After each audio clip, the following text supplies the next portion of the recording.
Assalamualaikum warahmatullahi ta'ala wabarakatuh.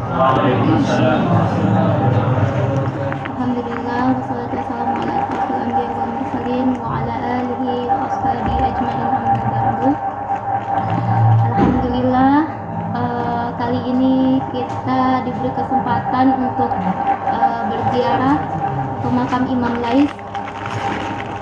Imam Lais adalah ulama di masa tabi'in yang hijrah yang tinggal di Mesir. Beliau hidup dua masa, masa dinasti Umayyah dan masa dinasti Fatimiyah. Nama lengkap beliau sendiri adalah Abdul Haris Lais bin Sa'id bin Abdurrahman Al-Fahmi. Al-Fahmi sendiri itu nisbatan ke kabilah Qais Ailan.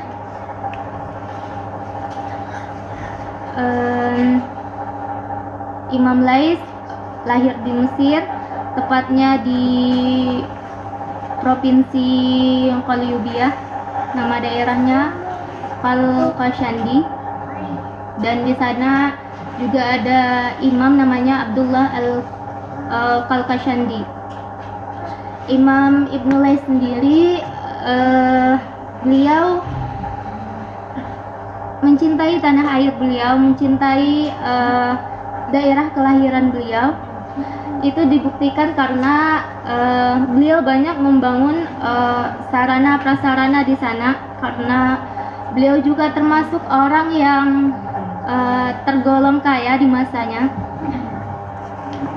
Beliau mulai belajar Al-Quran di kampung beliau, Qalqashanda.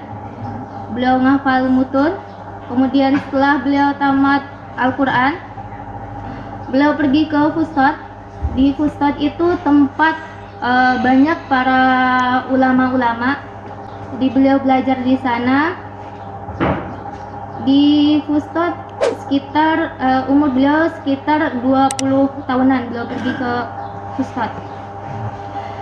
Kemudian di antara guru-guru beliau itu ada Yazid bin Abi Habib. Beliau juga termasuk tabi'in.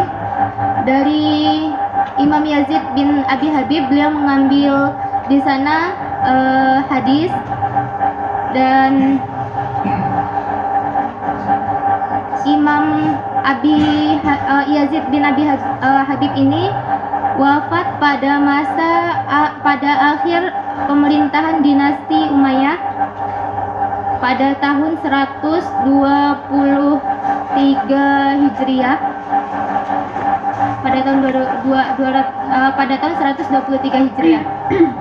Kemudian di antara guru beliau lagi yang di Fustat itu ada Abdurrahman. Beliau itu beliau ngambil istifadah dari guru beliau itu masalah hadis juga. Guru beliau yang Abdurrahman ini wafat pada awal pemerintahan dinasti Abbasiyah. Itu sekitar tahun 128 Hijriah takriban. Setelah itu diantara guru-guru beliau yang di Fustat. Setelah dari Fustat beliau pergi melanjutkan rihlah ilmiah beliau ke negeri Syam. Nah, di negeri Syam ini beliau di antara guru beliau di negeri Syam ini ada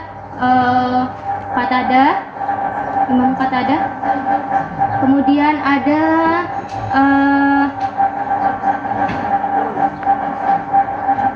Ibnu Syihab Az-Zuhri. Beliau adalah orang yang pertama menulis hadis Nabawiyah, dan itu atas perintah Khalifah Umar bin Abdul Aziz ketika itu. itu murid-murid beliau, itu guru-guru beliau yang di Irak. Setelah itu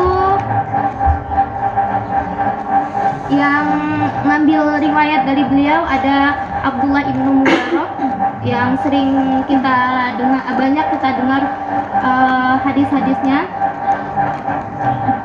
dan beliau Imam Lais ini termasuk guru dari gurunya Imam Bukhari dan Muslim. Setelah itu mauqi' beliau dengan para a'immah arba'ah. Ada yang pertama Imam Abu Hanifah. Kalau Imam Abu Hanifah, beliau itu kayak ngefans sama Imam Abu Hanifah. Imam Abu Hanifah di Kufah, sedangkan beliau di Irak. Dan itu membutuhkan waktu yang masafah yang panjang untuk bertemu beliau. Di Imam Lais sendiri, walaupun beliau menyukai Imam Abu Hanifah, tetapi beliau tidak tidak bermazhab Imam Hanafi. Beliau karena beliau seorang mujtahid, jadi beliau berijtihad sendiri. Mazhab Hanafi sendiri masuk ke Mesir itu 10 tahun sebelum beliau meninggal, dan dalam keadaan waktu itu beliau sebagai mufti Mesir. Nah, jadi Imam Lais ini seorang mantan mufti Mesir waktu itu. Kemudian kenapa mazhab Imam Hanafi diterima di sini, mudah diterima di Mesir itu karena mazhab Imam Hanafi itu mudah dalam pengamalan. Selanjutnya mauqi' beliau dengan Imam Malik. Nah, mauqi' beliau dengan Imam Malik itu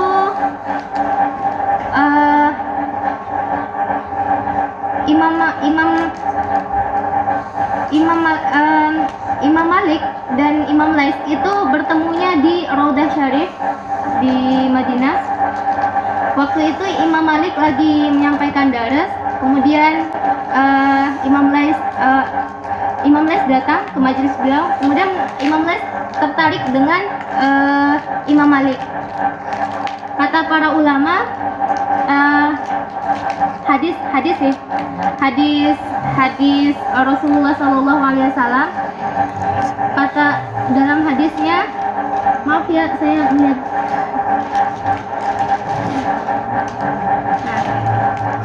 Ada hadis Rasulullah SAW, arwahu junudul mujannadah ma ta'arafu minha italaf wa ma tanakaru minha istalaf. Jadi ruh kita itu mempunyai kelompok. Jadi yang berkenan hatinya akan langsung klop dengan hati yang lain, yang tidak akan berjauhan. Nah, kata para ulama, ruh kita itu akan langsung interest dengan ruh orang lain ketika kita itu sama-sama memiliki kecondongan. Misal seseorang itu memiliki kecondongan untuk saya menyukai orang yang pintar. Nah, kita nggak tahu ini orang yang disukai oleh ruh kita ini adalah pintar. Tapi ketika kita melihat orangnya, wah, udah langsung tertarik gitu. Gitulah Imam Lais dan Imam Malik ketika pertama kali ketemu. Lanjut, setelah itu ternyata beliau sahabatan, saling kirim-kirim surat. Isi dari surat beliau itu membahas tentang fikih, hadis, kemudian membahas tentang fatwa. Dan Imam Lais sering mengirimi Imam Malik itu uang setiap tahunnya 100 dinar.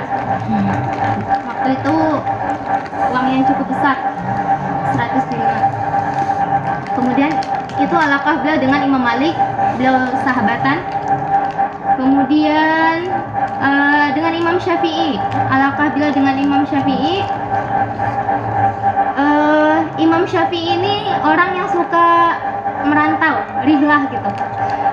Kadang-kadang di Irak, kadang-kadang di Yaman, kadang di Mekah, Madinah gitu. Nah, beliau ingin sekali untuk belajar dengan Imam Lais. Kemudian beliau pergi, sedangkan Imam Lais hanya di Mesir saja, nggak pergi-pergi. Kemudian beliau pergi ke Mesir.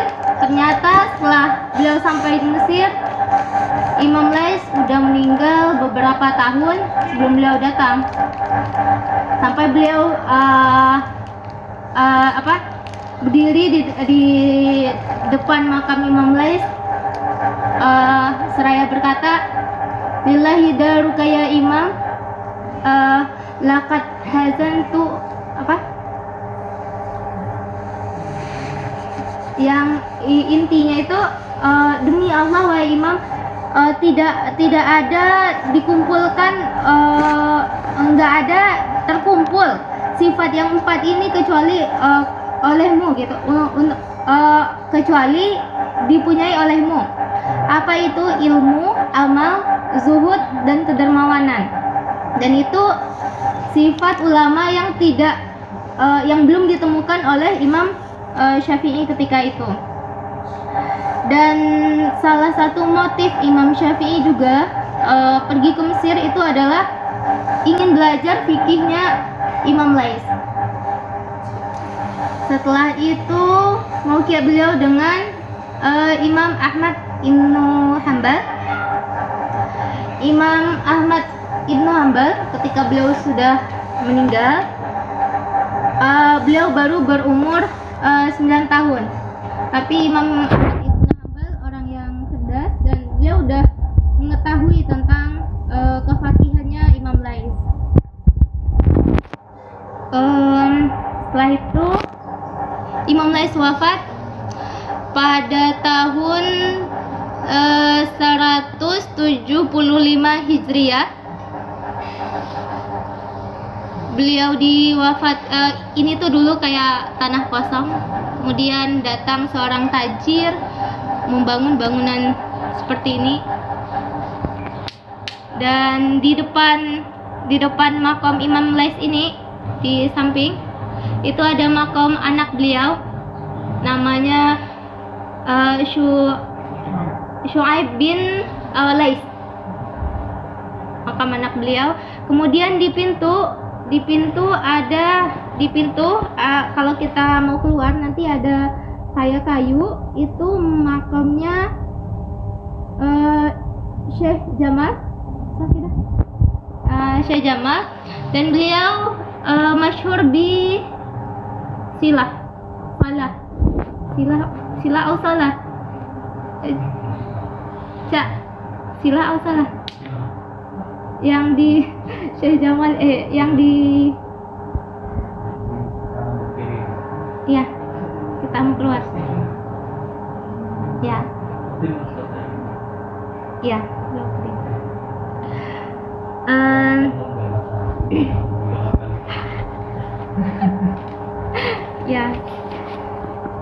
Setelah itu yang terakhir tentang Masjid Imam Lais.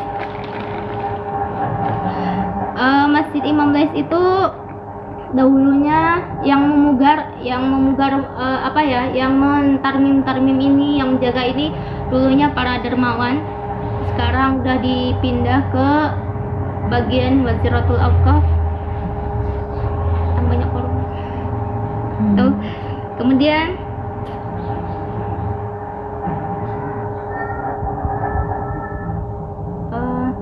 apa lagi ya? Oh ya, anak beliau itu mewarisi dari Imam Lais itu bukan hanya ilmu. Jadi anak beliau itu seorang muhadis. Bukan hanya ilmu yang diwarisi, tapi juga kedermawanan. Sampai anak beliau itu dipanggil al-alim Ibnul Alim Al-Karim, Ibnul Karim gitu, anak julukan dari anak beliau. Kemudian di samping sini di sebelah itu ada makamnya saudara laki-laki dari ibu Syaib bin Lais.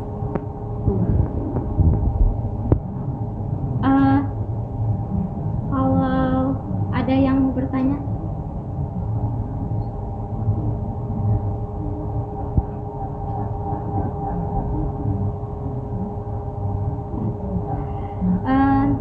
sekian saya bacakan sirah Zatiyah.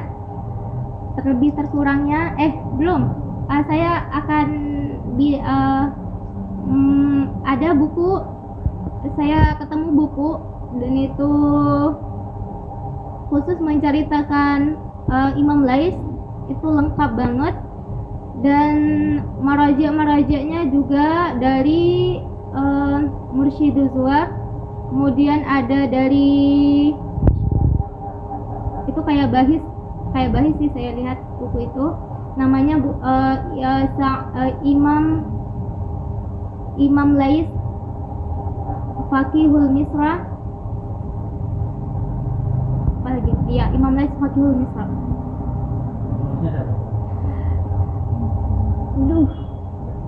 Situ cetakannya apa ya?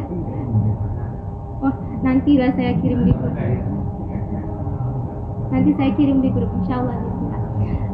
Sekian, terlebih terkurang saya mohon maaf. Assalamualaikum warahmatullahi taala wabarakatuh. Waalaikumsalam.